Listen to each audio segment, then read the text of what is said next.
Hello, everyone, and welcome to Life Extension Live. I'm Dr. Crystal, and I'm here alone, but that's okay. We will still have a great, interesting topic today. We are still talking about aging.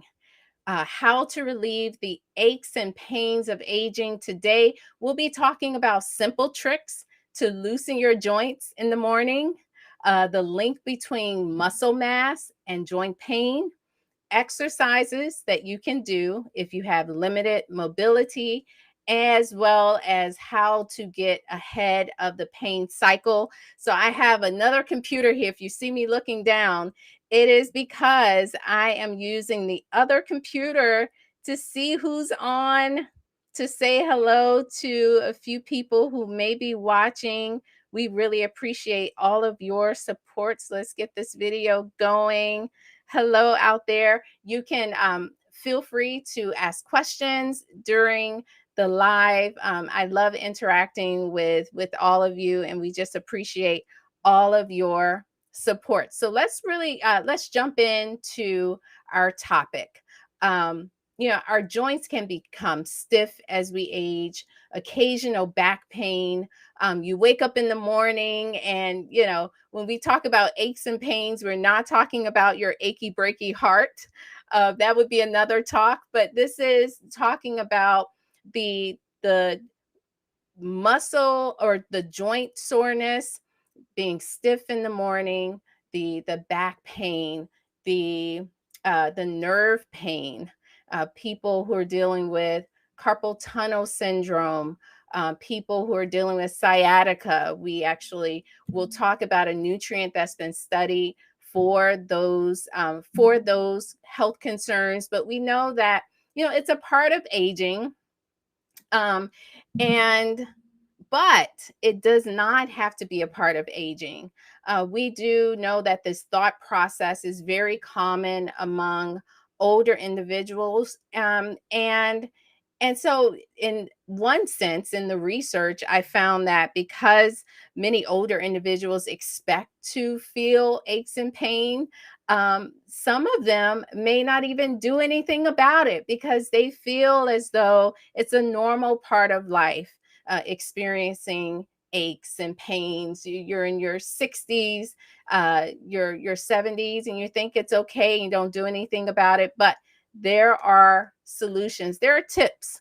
Now, the most frequent complaints that, and I'm just these are listed in order. The most frequent complaints among older adults are back pain, uh, joint pain, musculoskeletal pain, peripheral kind of neuropathic pain. So this is the diabetic neuropathy, and as well as chronic joint pain. So we're going to talk about all of those or solutions for those top four aches and pains that we experience as we age. And so my first tip, and it should be no surprise that this is a tip. We hear it often, but movement. Move, move, move. Don't stop moving. You've heard the saying, a body at rest stays at rest, a body in motion stays in motion. That statement is so very true. When you are dealing with chronic pain, you're dealing with joint issues. Sometimes you are afraid that if you do too much, you may fall. You may be experiencing a loss of balance.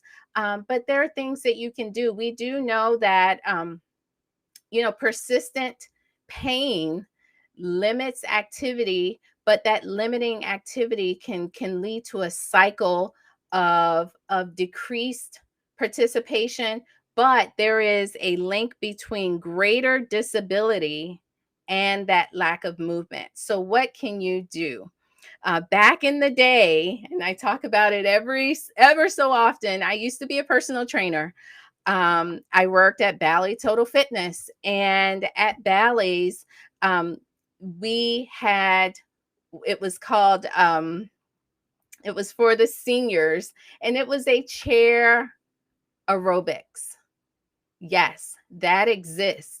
Many seniors probably stay away from the fitness centers because, there are, sometimes it's just overwhelming with all the people who are there. But there are classes designed for someone with limited mobility, and it the seniors would be in their chairs. The chairs would be lined up, and you would exercise your legs, your arms, and it's a great way to stay active. So that is an option. While I was working at Ballet Total Fitness, I also trained aquatic aerobics.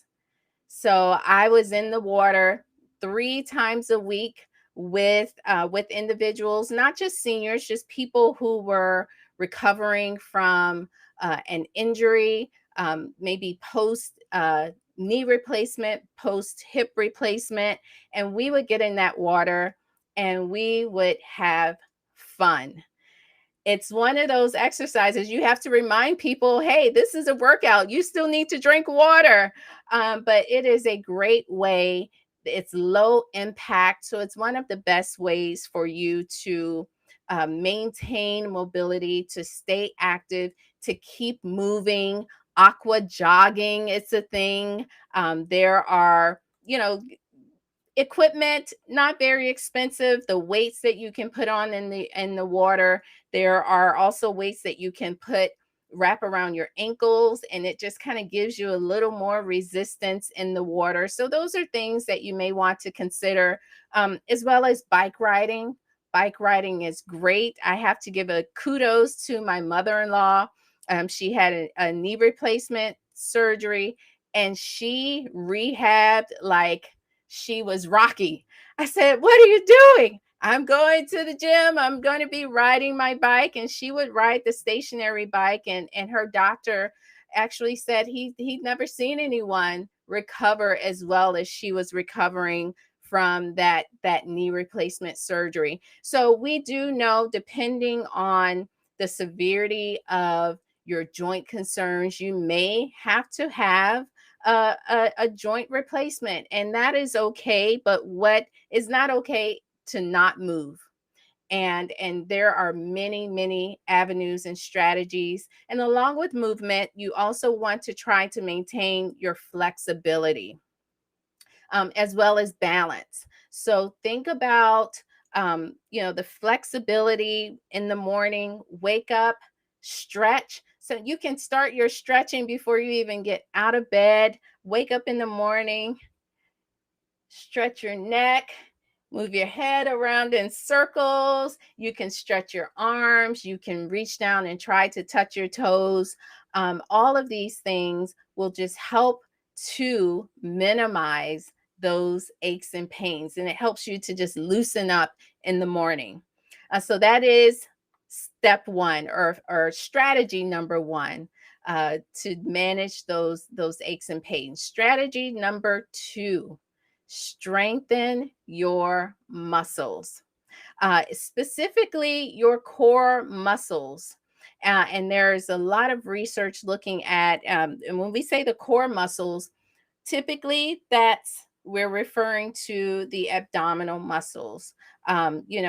Doing sit ups can be helpful, but also strengthening your back muscles. We know that walking exercises uh, can improve your abdominal and your core muscles. So you don't have to just think that you have to be in the gym and that you have to perform these very strenuous exercises. Walking can do it. Knee raises. If you're standing up and you hold on to the counter, bring your left knee up to your chest and your right knee up to your chest. And that is also working your core, your abdominal and your core muscles. That will help with the lower back pain. And we're seeing this in research. What we do know is muscles support the joints. It really, and the muscles in your back, it helps to hold up the spine. It helps to stabilize the back. So supporting the muscles is beneficial to that, but exercise is one thing. Another way to support your muscles and your muscle mass and help to maintain the overall muscle mass is to get enough protein. How much protein are you consuming per day? Do you track it? We do know that many individuals are not meeting their protein requirement. 1 gram per kilogram, 1 to 1.2, maybe even up to 1.5 grams per kilogram of weight should be your goal for your protein intake. So think about that. Think about adding in a protein shake. Make a smoothie in the morning. It's a great way to get some extra protein in your diet to preserve your muscle mass. When you're thinking about joint pain, everyone thinks about how can I lubricate my joints? But what I want you to kind of take a step back and think about those muscles that are designed to support the joints. Hold those joints up, hold those joints in place. So think about strengthening your muscle mass. Strategy number 3, hydration. Yes, water. And I have a few stats here. 70 to 80% of cartilage is water. And we also know that 75% of Americans are chronically dehydrated. So you are wondering, why am I stiff? We do know that the water content in your tendons decrease as you age. The research shows that that content decreases. And so what does that lead to? That leads to stiff joints, those aches, the pains that we deal with. And so you want to think about getting in at least 1/2 of your body weight of water. Now, that is, I know Dr. Mike always says about his Dr. Mikeisms. That is a Dr. Crystal ism, sort of. I know when I was going through my doctorate program and we would have to do all of these case studies, that is something that in the integrative world is generally accepted, to think of that your goal should be about 1/2 of your body weight. We know that hydration and water intake varies. That does include the water that you would be receiving from the foods that you eat, as well as the actual water that you're drinking. Does it have to be water? No. Tea counts, but think about anything that may also include caffeine can tend to be a diuretic. So you would be losing some water from hydration if you're drinking coffee. So maybe a lightly caffeinated tea or decaffeinated tea. Sparkling water is great, and have some fun. Play around with your water. I put lemon juice in my water, or lime, or if I have any fresh fruit, berries, oranges, I squeeze a little bit of that orange juice and slice up the oranges and put it in my water, and it just kind of gives it a little extra umph. So don't forget to hydrate. Again, the cartilage is 70 to 85% of water, and if you want to kind of maintain healthy cartilage, again, that's what cushions your joints, then you need to make sure you stay hydrated. So that's strategy number 4. Again, I'll just kind of go through our strategy so far. 1 is move, move, move. Keep on moving. And strategy number 2, maintain your muscle mass. Think about adding in protein. Strategy number 3 is make sure you stay hydrated. These are simple tips. No magic, nothing magical about any of this. And then the 4th topic that I wanted to go over is, how do you get ahead of the chronic pain? That is something that can be very challenging. And chronic pain is very different from acute pain. Chronic pain involves both inflammation in the peripheral areas of the body, as well as the perception of pain in the brain. And what happens whenever you are dealing with chronic pain, that perception in the brain strengthens, and you become hypersensitive to even to things that may not typically cause you a lot of pain, but that pain sensation is amplified when you're dealing with chronic pain. So it's so important to try to get ahead of that pain. And one thing that, or a strategy that helps to get ahead of the pain is targeting that pain at the source. And so, what am I saying about that? You want to target it at the site of the injury, and what that means, if it's back pain, then you want to make sure that you're supporting your back, supporting your joints, strengthening those muscles. That's helping you to get ahead of the pain. If it's knee pain, what that means is taking nutrients that can help to target the inflammation. Some of your painkillers work by uh, kind of targeting that perception of pain in the brain. That is not a long-term solution.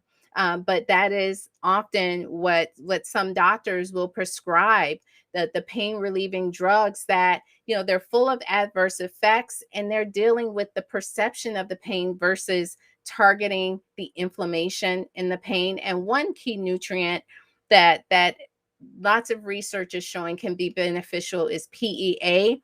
Robson, I know we have some slides that just shows all of the research with PEA. PEA helps to reduce inflammation at the peripheral site of pain, making it a powerful pain reliever for chronic pain. And so, what you see on the screen, it can help with uh, neuropathy, sciatica, carpal tunnel, osteoarthritis, lower back pain, failed back surgery, pain from MS, dental pain, uh, chronic pelvic pain, and one that people, you may not hear about it, but it's very common. And this is pain after someone has had shingles and you have that lasting nerve pain. This is what we see with PEA. And these are several clinical trials have shown that PEA can be effective with all of these different types of chronic pain. And this is something that can help you. My clinical trial found that 90 milligrams of PEA daily for 1 week, followed by 600 milligrams daily for 1 week, was more effective than ibuprofen. I'll just say that again. 900 milligrams of PEA daily for 1 week, followed by 600 milligrams daily for 1 week, was more effective than ibuprofen at a dose of 600 milligrams 3 times daily. And this was for 2 weeks, showed that it was beneficial for TMJ pain. That is PEA. Now, what is PEA exactly? PEA is a type of fatty acid that the body naturally makes. And this fatty acid can help to just kind of modulate the pain, as well as targeting inflammation at the site of the pain. And so it's something that, it's a nutritional option that you may want to consider. And I think, Robson, I'm not sure if you showed the results slide from that study, but it is something that, yes, so the PEA group experienced a greater decrease in pain compared to that ibuprofen group. And these were in individuals who had TMJ. Yes. So that is PEA. Now, I do want to comment on one other strategy. If you're dealing with joint concerns, specifically in the weight bearing joint, you may want to consider modest weight management or weight loss. We in research, loss of at least 10% of body weight, and this is through a combination of diet and exercise, has been associated with a 50% reduction in pain scores. And this was in overweight and obese individuals with osteoarthritis of the knee. And this is, after 18 months. So we're not talking about a tremendous amount of weight loss, but just 10% of the body weight, a reduction in the body weight in these participants was associated with a 50% reduction in pain scores. So hopefully you had your pen and paper and you were writing down these strategies. Again, most important, movement matters. Hey, maybe I should coin that.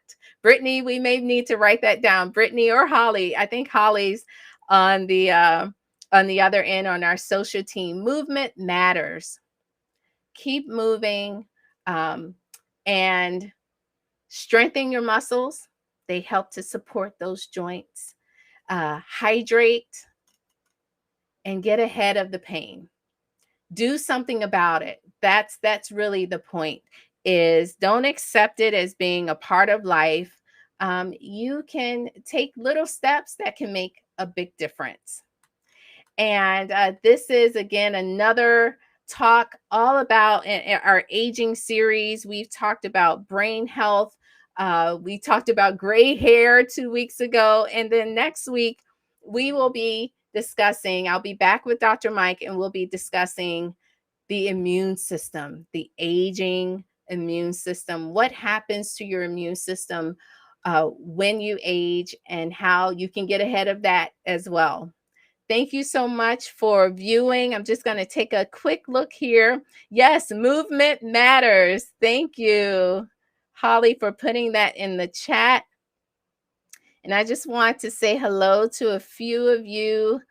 Let's see. Sandra commented, doesn't joint pain come from glycation?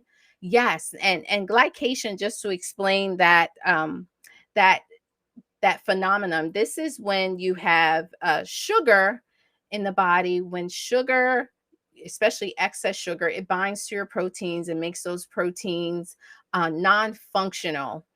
So this is anytime you have kind of excess sugar, those glucose spikes, glycation can occur.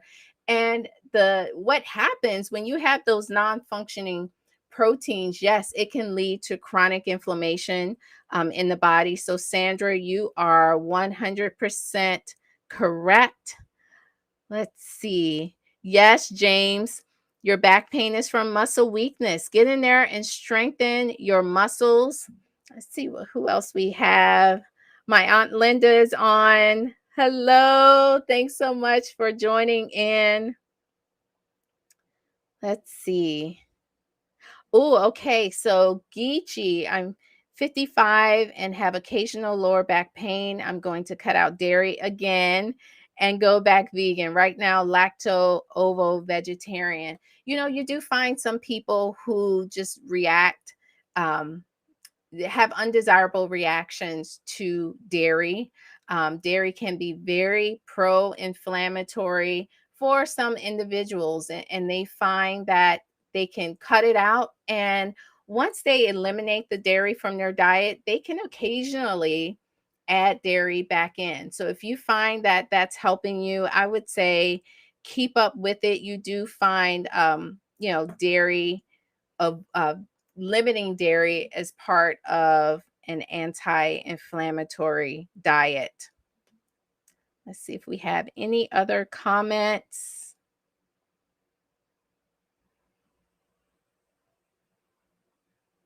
All right, I think that is it. Yes, PEA, Mary. And PEA stands for, let me make sure, I have to program my brain to make sure I say it right. palmetto ethanolamide. And so it's not the same as PEA, which is the neurotransmitter. It is a type of fat, a fatty acid, and it can be very helpful with targeting pain at the site of inflammation. All right, everyone. Thanks so much for viewing. Thanks so much for watching. Hopefully, we will see you next week. We'll be talking about the immune system, and I hope you all have a wonderful rest of your week. Bye-bye.